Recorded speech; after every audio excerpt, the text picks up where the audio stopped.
বাংলাদেশ, শ্রীলঙ্কা, নেপালের পর এবার কি মোদির পালা? ভারতীয় গণমাধ্যমের সতর্কতা। ভারতের প্রাচীন গণমাধ্যম সামনা এর সম্পাদকীয়তে বলা হয়েছে, নেপালের অস্থিরতা থেকে ভারতের শিক্ষা নেওয়া উচিত। এই অস্থিরতার কারণ হলো বেকারত্ব এবং মানুষের মধ্যে জমে থাকা ক্ষোভ। এটি ভারতের জন্য বিপদজনক, কারণ ভারতেও একই ধরনের সমস্যা, যেমন কর্মসংস্থান হ্রাস এবং গণতন্ত্রের দুর্বলতা রয়েছে। এই সম্পাদকীয়তে বলা হয়েছে, শ্রীলঙ্কা, বাংলাদেশ এবং পাকিস্তানের মতো প্রতিবেশী দেশগুলোতেও একই ধরনের আঞ্চলিক অস্থিরতা দেখা গেছে। মহারাষ্ট্রে প্রকাশিত মারাঠি ভাষার সংবাদপত্রটি ভারতের বৈদেশিক নীতির সমালোচনা করে বলেছে যে, নেপালের চীনের সাথে সম্পর্ক বৃদ্ধি পাচ্ছে।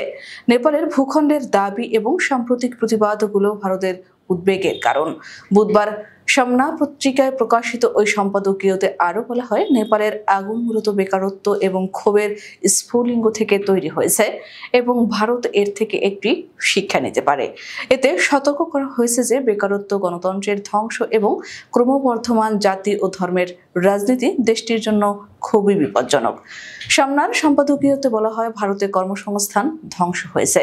৮০ কোটি মানুষকে সরকারের দেওয়া বিনামূল্যে ৫ থেকে ১০ কেজি রেশনের উপর নির্ভর করে বেঁচে থাকতে হচ্ছে। মোদি শাহ গণতন্ত্রকে ধ্বংস করে নির্বাচনে জিতেছেন। গণতন্ত্রের সকল স্তম্ভ যেন ভেঙে পড়েছে। ধর্ম এবং জাতিগত রাজনীতি চরমে পৌঁছেছে। এই সমস্ত অসুস্থতা দেশের জন্য বিপজ্জনক। বাংলাদেশ এবং শ্রীলঙ্কা, আফগানিস্তান এবং অন্যান্য প্রতিবেশী দেশগুলোতে ঘটে যাওয়া আগের অস্থিরতা ও প্রতিবাদের দিকে ইঙ্গিত করে সম্পাদকীয়তে বলা হয়েছে, ক্ষুধা, বেকারত্ব এবং দুর্নীতির সমস্যার সমাধান করা হয়নি, যার ফলে সংসদ জনগণের কাছে অকেজো হয়ে পড়েছে। সামনার লেখাটিতে বলা হয়েছে, সীমান্তে অবস্থিত প্রায় প্রতিটি দেশে বিদ্রোহ ছড়িয়ে পড়েছে। একই পরিস্থিতি শ্রীলঙ্কা, মায়ানমার, বাংলাদেশ, আফগানিস্তান এবং পাকিস্তানেও। জনগণ শ্রীলঙ্কা এবং বাংলাদেশের সরকারকে ক্ষমতাচ্যুত করেছে, কারণ দুর্নীতি অসহনীয় হয়ে উঠেছিল। যখন জনগণের মনে আত্মসম্মানের স্ফুলিঙ্গ জ্বলে ওঠে, তখন তা দাবানল হয়ে ছড়িয়ে পড়তে বেশি সময় লাগে না। তখন জনগণ বন্দুক এবং কামানকেও ভয় পায় না।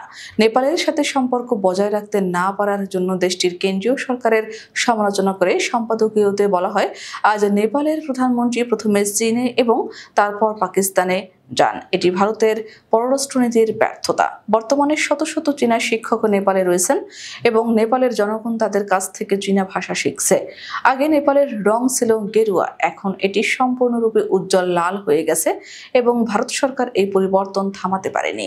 নেপালে তরুণ এবং শিক্ষার্থীদের নেতৃত্বে জেএনজি প্রতিবাদ বিস্ফোরণ আকারে ছড়িয়ে পড়ে অতি দ্রুত, যা একটি ব্যাপক আন্দোলনে রূপ নেয়। সরকারের কাছ থেকে জবাবদিহিতা এবং স্বচ্ছতার দাবিতে শুরু হয় এই আন্দোলন। ৮ সেপ্টেম্বর থেকে কাঠমান্ডু এবং পোখরা, বুজওয়াল ও বীরগঞ্জের মতো অন্যান্য প্রধান শহরগুলোতে এই প্রতিবাদ শুরু হয়। সরকার কর, রাজস্ব এবং সাইবার নিরাপত্তার কারণ দেখিয়ে প্রধান সামাজিক যোগাযোগ মাধ্যমগুলোতে নিষেধাজ্ঞা আরোপ করার পর এই প্রতিবাদ শুরু হয়। এই ক্ষোভের ভিত্তিতে প্রতিবাদকারীরা সরকারের প্রাতিষ্ঠানিক দুর্নীতি এবং পক্ষপাতিত্বের অবসান দাবি করছে। উত্তেজনা বাড়ার সাথে সাথে পরিস্থিতি দ্রুতই খারাপের দিকে যায়। নিরাপত্তা বাহিনীর সাথে সংঘর্ষে অন্তত ১৯ জন নিহত এবং ৫০০ জন আহত হয়েছে। পরিস্থিতি নিয়ন্ত্রণে আনতে কাঠমান্ডু সহ কয়েকটি শহরে কারফিউ জারি করা হয়। অভ্যুত্থানের মুখে অবশেষে পদত্যাগ করে পালিয়ে যান নেপালের প্রধানমন্ত্রী KP শর্মা ওলি।